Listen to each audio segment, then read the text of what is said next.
Hello, welcome to My Everyday Today. We're reading this afternoon from our hiding reading space, which is under our dining room table.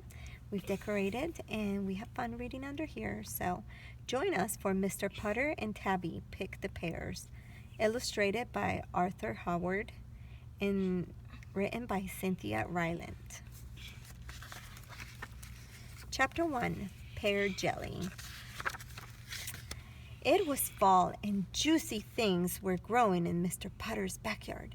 Juicy apples, juicy tomatoes, and juicy... Is he dreaming? Pears. Is he dreaming? He's just walking down there. Mr. Putter walked with his fine cat, Mom, Tabby, can we make that? among the juicy things, and he dreamed. Yes, ma'am. Can we make that and that and that and that? Oh, yes, we can, and everyone else watching us can make some of that stuff too. He dreamed of apple pie and apple turnovers, and he dreamed of a hot apple cider with a cinnamon stick and stuffed red tomatoes. What's that under the squares? What? It's the delicious apples. Now let's listen quietly. But most of all, he dreamed of pear jelly. Mr. Putter loved pear jelly. He had loved it since he was a boy. Fall was his favorite season because of pear jelly. And now it was time for Tabby. It was time.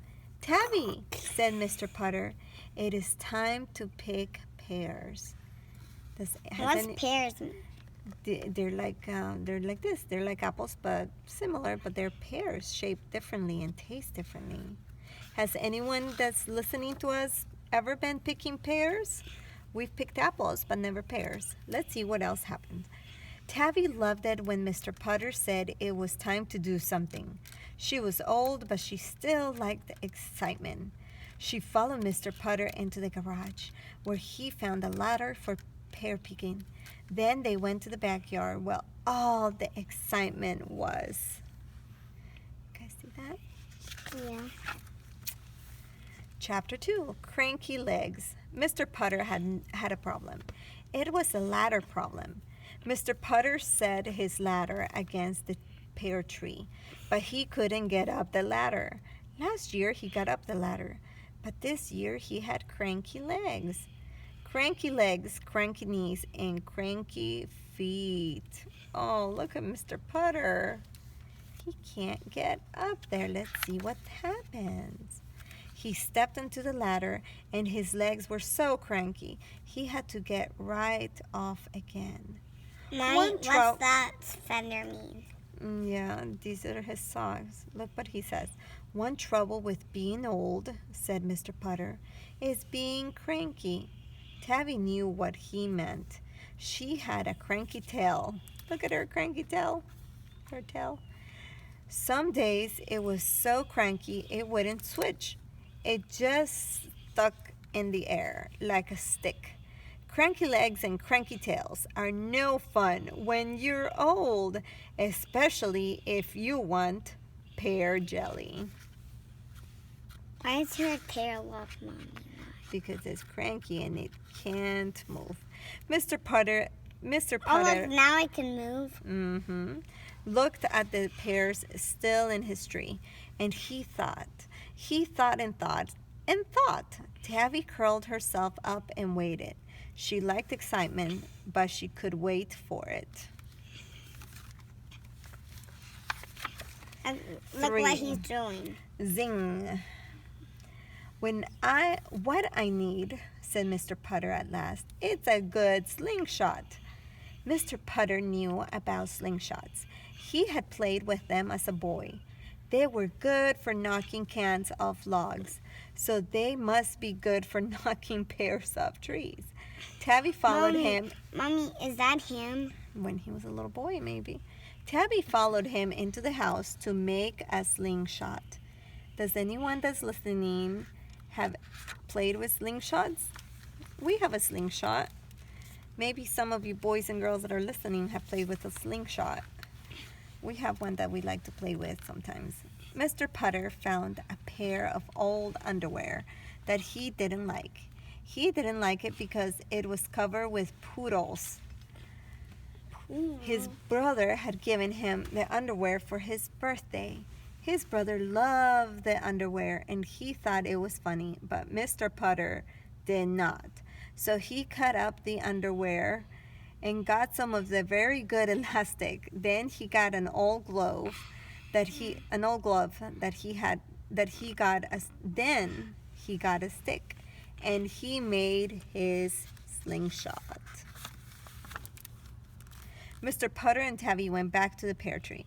Mr. Putter needed something hard and round to sling. Many of his apples had already fallen, so he picked up an apple. He put the apple in the slingshot and he aimed at the pear in the tree and pulled back as hard as he could. Can you guys see Tabby? Where's Tabby?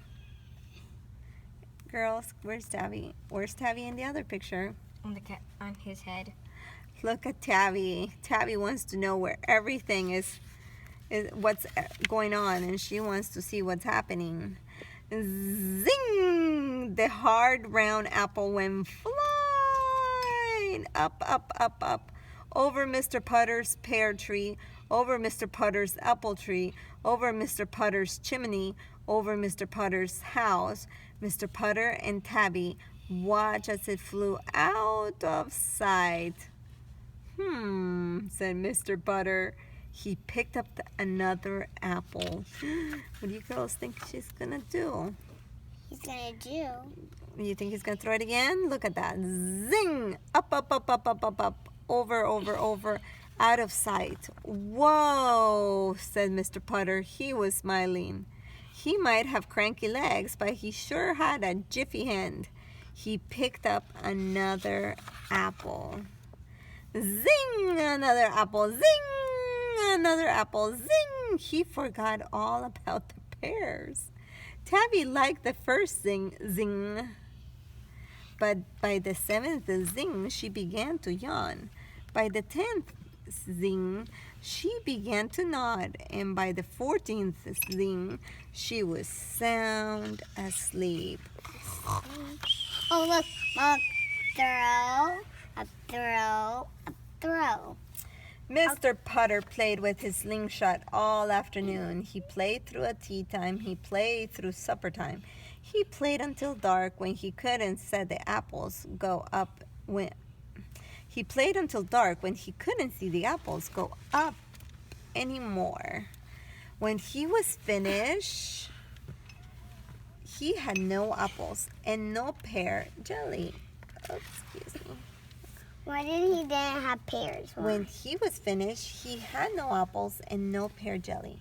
He was a little embarrassed and he picked up Tabby and sneaked inside. Where do you girls think all those apples went? Juicy I think I know.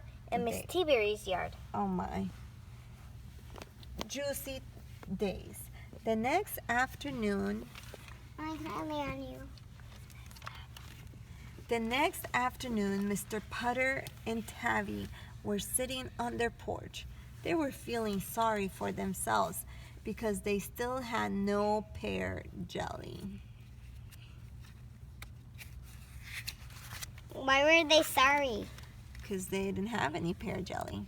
Suddenly, Mr. Putter's neighbor, Miss T-Berry, and her good dog, Zeke, came by. Mrs. T-Berry was carrying a very big basket. She said to Mr. Putter, "It is amazing. When I woke up this morning, there were dozens of apples in my front yard, and I don't even have an apple tree." Where did all the apples went? I knew it. To Mrs. T-Berry's yard. Mr. Putter looked at Tabby. "Amazing," he said. "So I made an apple feast," said Mrs. T-Berry. In the basket, she had 14 apple turnovers, 5 apple pies, 6 apple jellies, and a gallon of hot apple cider with cinnamon sticks.